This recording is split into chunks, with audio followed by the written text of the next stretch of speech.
leader is not just a title for the CEO or the vice president or the director. Everybody leads. We are leading our own daily lives, making the choices to get out of bed and to do good things on a daily basis.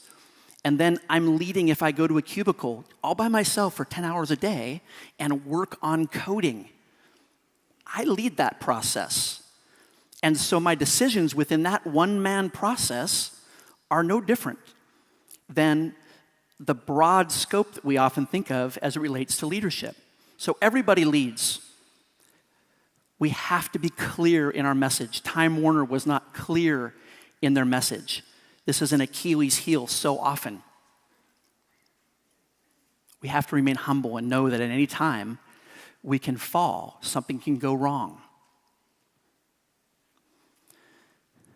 We need to identify leaders and give them opportunities to grow within the organization, even if on their first impression they may seem, maybe they don't have the toughness, maybe they don't yet have some of the skills, but to not focus on just the first impression and really give people an opportunity by delegating things to them and challenging them, inspiring through storytelling and the way that we show our daily actions, gain confidence by learning how to not be afraid of things, and continue always to teach.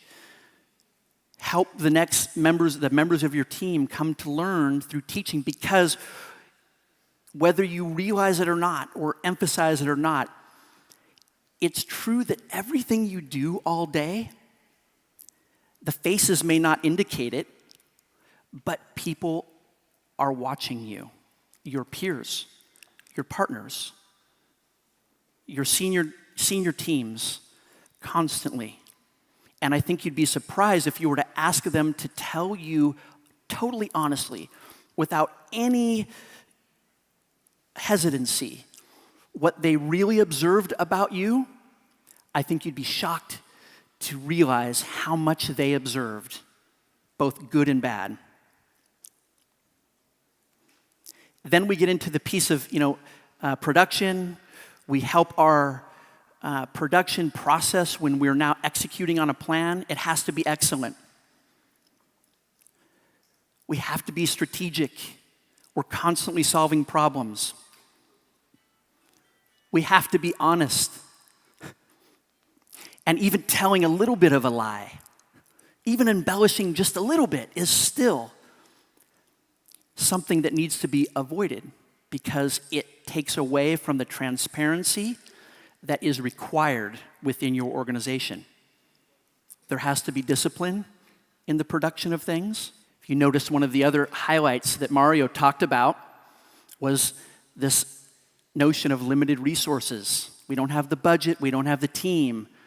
Well, the companies and the entrepreneurs and the leaders who execute well, they figure out how to do it even with limited resources. Have to be responsive to what's going on as we're fulfilling our business plan.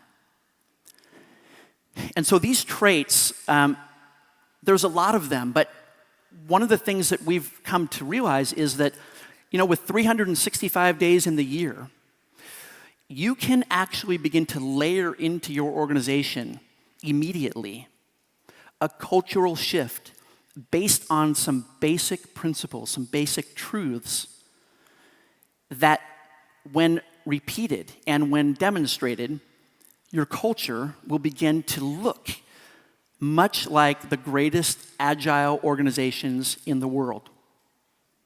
So how can you begin to master this? You'll need to model those who have done it well.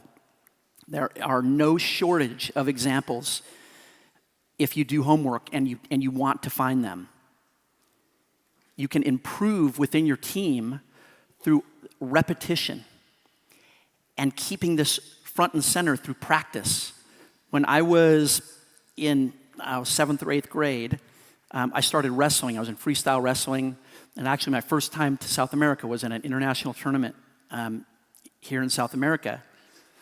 And John Smith at the time had won gold medals for the U.S. in wrestling, like 3 Olympics in a row, and he was about 190 victories and 0.